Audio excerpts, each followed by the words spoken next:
मैं भारतीय जनता पार्टी के यशस्वी नेता रहे एक योग्य जनप्रतिनिधि, वरिष्ठ अधिवक्ता के रूप में जिन्होंने लोक कल्याण का एक बृहद अभियान प्रारंभ किया था, स्वर्गीय वीरेंद्र सिंह सरोई जी की स्मृतियों को कोटि कोटि नमन करते हुए उन्हें विनम्र श्रद्धांजलि अर्पित करता हूं। हमारे लिए दुखद क्षण है कि हमने अपने एक वरिष्ठ कार्यकर्ता और नेता को खोया है। स्वाभाविक रूप से इस बुलंदशहर के विकास के लिए उनके अनेक सपने थे और उन्हें साकार एक एक करके वे करते जा रहे थे।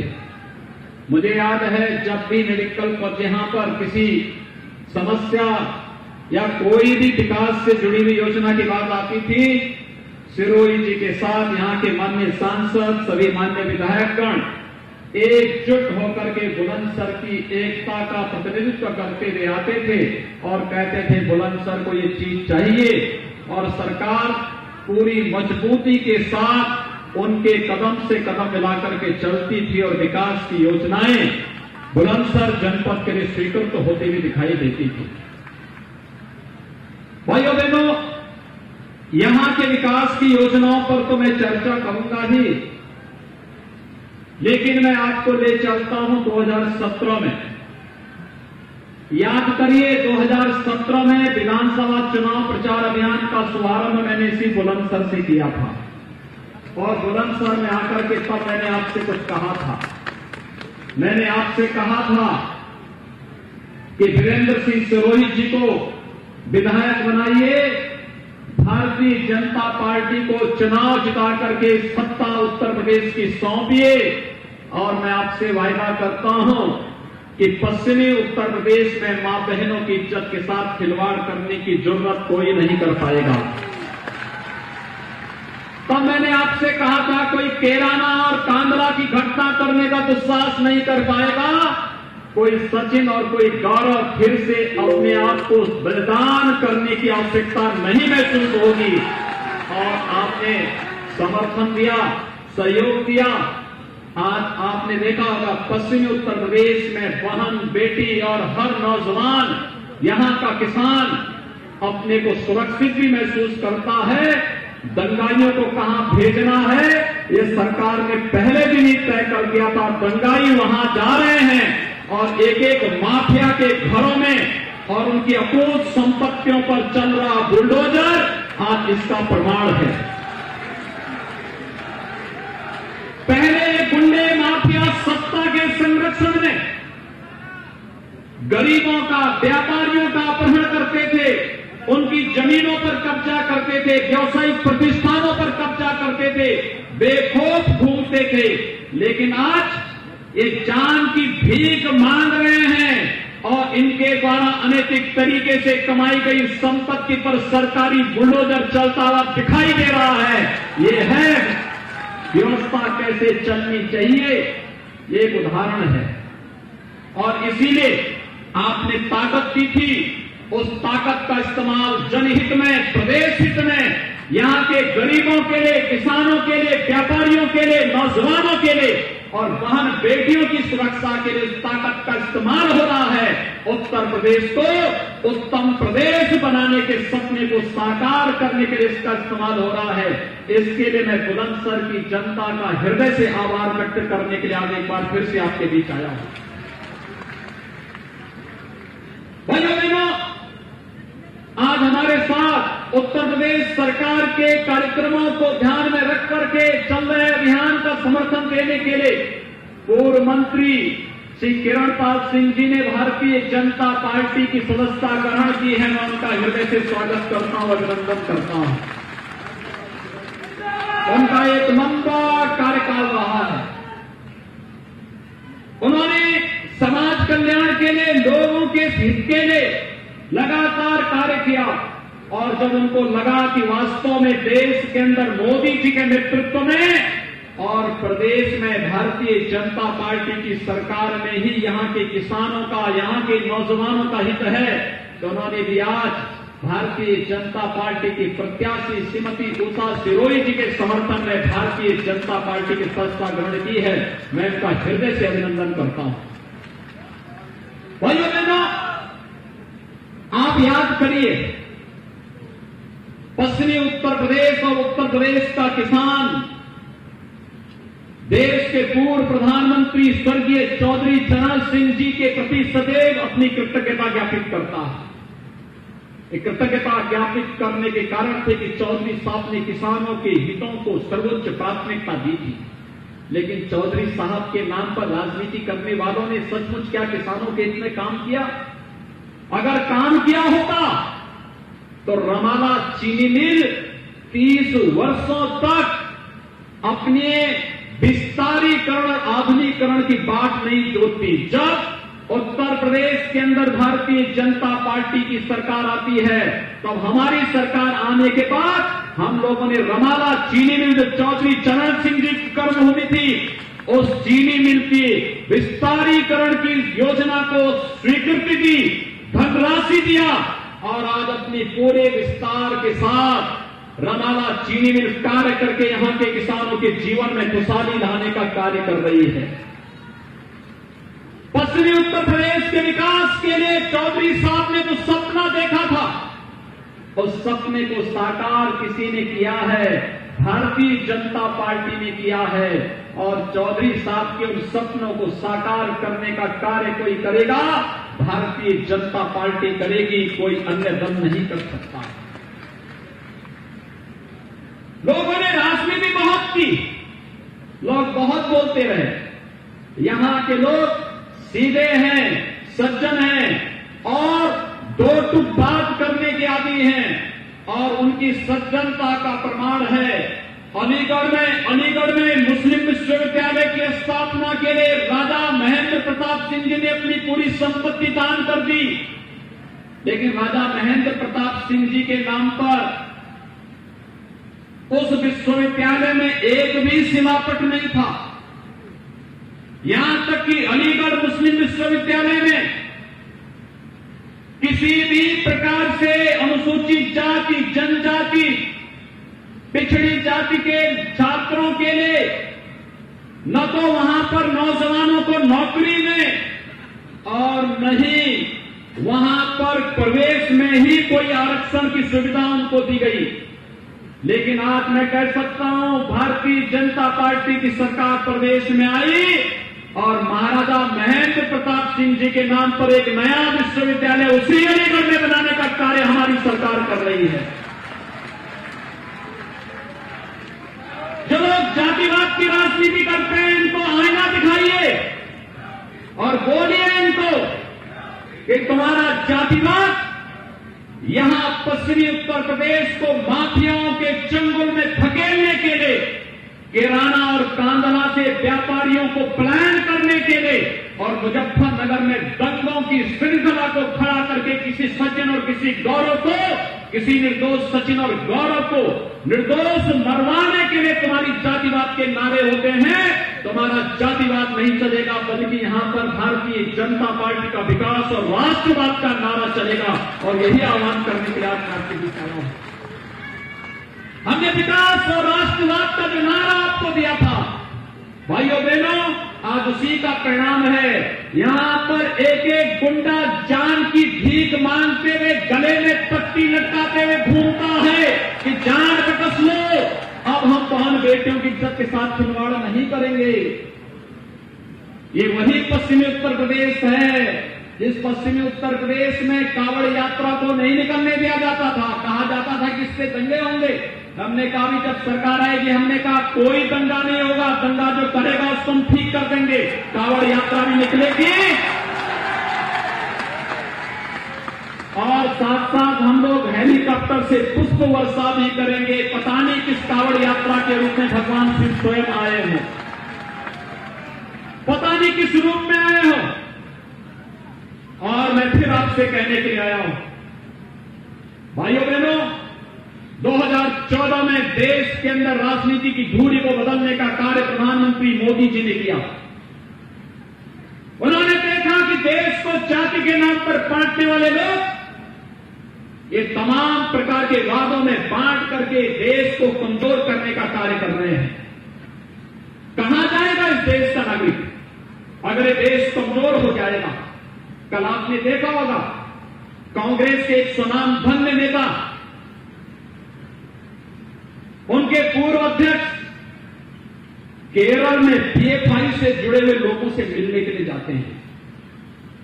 ये पीएफआई क्या देश की टीसी है क्या? तो देश में दंगों की एक श्रृंखला खड़ी करना चाहती है। देश के अंदर हर भड़काऊ कार्यक्रम में लगातार जिस जो संगठन लगातार सक्रिय रूप से अपनी भूमिका का निर्वहन कर रहा है, कांग्रेस की सहानुभूति उन लोगों के प्रति है, सपा और अन्य दलों की सहानुभूति उन लोगों के प्रति है। और ये लोग जानबूझ करके इस देश के मूल समाज को कमजोर करना चाहते हैं। कहीं जातिवाद के नाम पर, कहीं क्षेत्र के नाम पर, कहीं भाषा के नाम पर, किसी अन्य वाद के आधार पर विभाजन करना चाहते हैं। लेकिन 2014 में प्रधानमंत्री मोदी जी ने तब आपको एक नारा दिया था, एक मंत्र के रूप में उन्होंने कहा था, सबका साथ और सबका विकास। सबका साथ और सबके विकास के पीछे का ध्येय भी था। उन्होंने कहा था, हमारी सरकार गांव के लिए, गरीब के लिए, किसान के लिए, नौजवान के लिए, महिलाओं के लिए और समाज के प्रत्येक तबके के लिए कार्य करेगी। आपने मोदी जी के पहले 5 साल के कार्यक्रम को देखा होगा। हर गरीब को मकान मिलेंगे, हर गरीब को शौचालय मिलेगा, हर गरीब को विद्युत का कनेक्शन निःशुल्क मिलेगा, हर गरीब को रसोई गैस का कनेक्शन निःशुल्क मिलेगा, हर किसान को प्रधानमंत्री किसान सम्मान निधि का लाभ मिलेगा, हर किसान, नौजवान के लिए तमाम प्रकार की योजनाओं को, चाहे वह स्किल मिशन के अंतर्गत हो, मेक इन इंडिया के अंतर्गत हो या तमाम प्रकार के अन्य योजनाओं के अंतर्गत कार्यक्रम चलेंगे ही चलेंगे। लेकिन साथ साथ हर गरीब को प्रदेश के, देश के अंदर उन्होंने आयुष्मान भारत की 5 लाख रुपए की निःशुल्क सालाना स्वास्थ्य बीमा का कवर देने का काम भी प्रधानमंत्री मोदी जी ने किया। हमने तो किसी की जाति नहीं देखी, हमने तो किसी का क्षेत्र नहीं देखा, हमने तो किसी का भाषा नहीं देखी।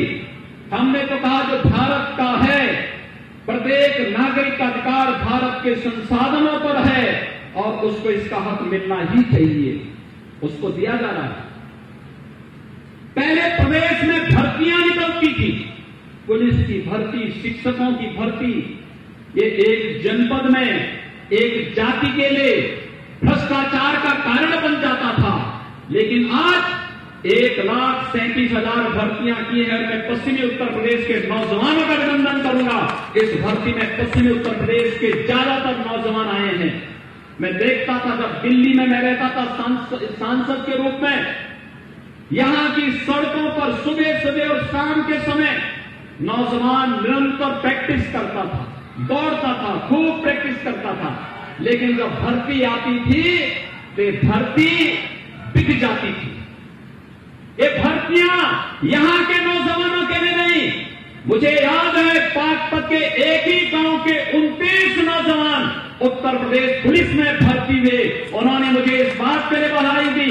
उन्होंने कहा, साहब अगर आपकी सरकार नहीं होती तो हम लोग भर्ती कभी नहीं होते।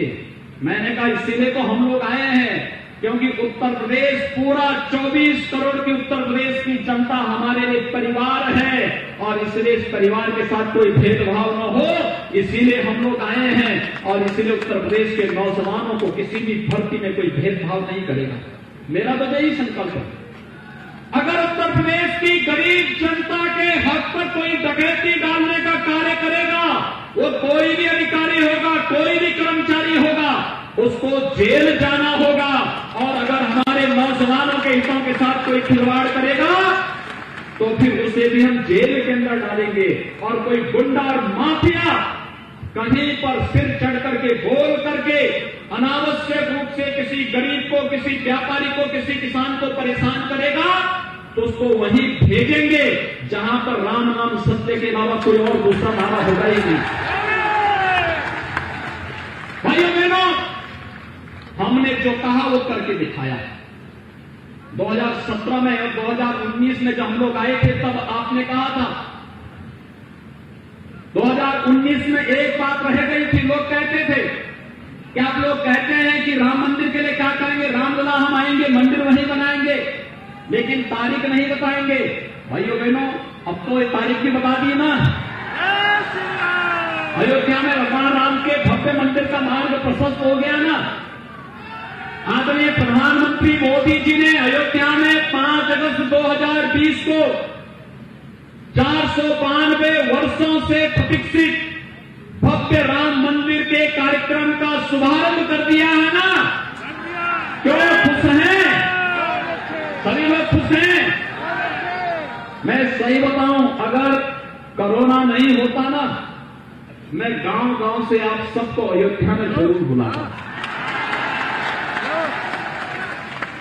प्रार्थना करिए भगवान से एक कोरोना से जल्दी मुक्ति मिले।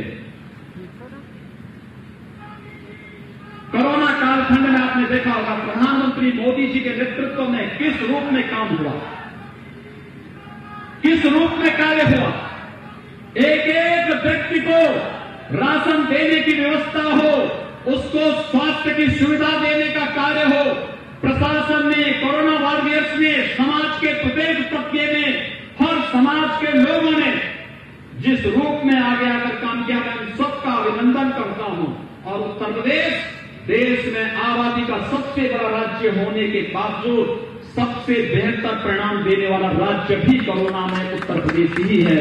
भाइयों बहनों, ये सब आपके कारण संभव हो पाया है और इसलिए मैं आप सबसे अपील करूंगा, मेरी अपील होगी आप सबसे कि जब तक दवाई और वैक्सीन नहीं आ जाती हमारे पास, तब तक 2 गज की दूरी और मास्क जरूरी का पालन हम जरूर करें। स्वर्गीय वीरेंद्र सिंह सिरोही जी आपके नेता थे, बहुत वरिष्ठ कार्यकर्ता थे, पूरा जीवन समाज के लिए, पार्टी के लिए समर्पित कर दिया। उन्होंने जो कहा, हमारे सांसद और विधायकों ने जो कहा, हमने बुलंदशहर के लिए किया। बुलंदशहर में कोई सोचता था आज मेडिकल कॉलेज भी बुलंदशहर में बनने जा रहा है। भाइयों बहनों, बुलंदशहर के लिए मेडिकल कॉलेज, चीनी मिल बंद हो गई थी, सपा सरकार बंद कर चुकी थी। चीनी मिल की शुरुआत श्री सुरेश राणा जी ने सिरोही जी के और यहां के माननीय सांसद और विधायकों के कहने पर प्रारंभ कर दी है। अमृत योजना में बुलंदशहर के विकास की परियोजना को तेजी के साथ आगे बढ़ाने का कार्य हो ही रहा है। लेकिन भाइयों बहनों, बगल में ही जेवर में हम लोग एयरपोर्ट बना रहे हैं, उसका लाभ सबसे ज्यादा बुलंदशहर को ही मिलना है। और सुनेंगे, अब फिल्म सिटी के लिए मुंबई नहीं जाना पड़ेगा, बुलंदशहर के ही बगल में फिल्म सिटी भी बना रहे हैं। फिल्मों में काम करने का अवसर मिलेगा आप लोगों को। मैं तो यहां के सांसद भोला सिंह जी को बोला हूं कि भाई देखो, जनता की सेवा करो, फिल्मों के चक्कर में मत पड़ना भी से। ये तो पता लगा कि फिल्मों में काम करने के लिए चले गए, जनता यहां ढूंढ रही है, लेकिन वे जनता की सेवा में लगेंगे, जनता का कार्य करेंगे और पूरी मजबूती के साथ यहां पर कार्य होगा। विकास के पैमाने पर, सुरक्षा के मुद्दे पर और भ्रष्टाचार के मुद्दे पर कोई समझौता नहीं। भाइयों बहनों, इसकी जिम्मेदारी हमारी। आप भारतीय जनता पार्टी को चुनाव जिता करके भेजिए, यही अपील करने के लिए मैं आपके बीच आया हूं। और भाइयों बहनों, श्रीमती उषा सिरोही जी को भारतीय जनता पार्टी ने अपना प्रत्याशी बनाया है। उन्हें भारी बहुमत से चुनाव जिता करके भेजेंगे। दोनों हाथ उठा करके मेरे सामने बताइए। देखिए, कोविड-19 के बावजूद मैंने तो कहा था कि भाई 2000 से ज्यादा लोग नहीं आएंगे, आप लोग यहां 30,000 की संख्या में आ गए। लेकिन मैं सबसे अपील करूंगा, जो 30,000 की यहां पर कार्यकर्ताओं की और जनता जनार्दन का जो स्नेह हमें यहां पर मिल रहा है, आप सबसे मेरी अपील होगी, आपके पास स्मार्टफोन होगा और आप सभी भारतीय जनता पार्टी के कार्यकर्ताओं के साथ लग करके घर घर जाकर के 2 गज की दूरी का पालन करते हुए, मास्क जरूरी है इसका पालन करते हुए 3 नवंबर को होने वाले चुनाव में श्रीमती उषा सिरोही जी को भारी बहुमत से कमल चुनाव चिन्ह के साथ चुनाव जिता करके भेजिए और विकास और सुरक्षा की गारंटी हमारे ऊपर छोड़ दीजिए। बस यही अपील करते हुए मैं वाणी को देता हूं विराम। जय जय श्री राम, जय जय श्री राम, जय जय श्री राम, जय जय श्री राम। मैं माननीय सांसद भोला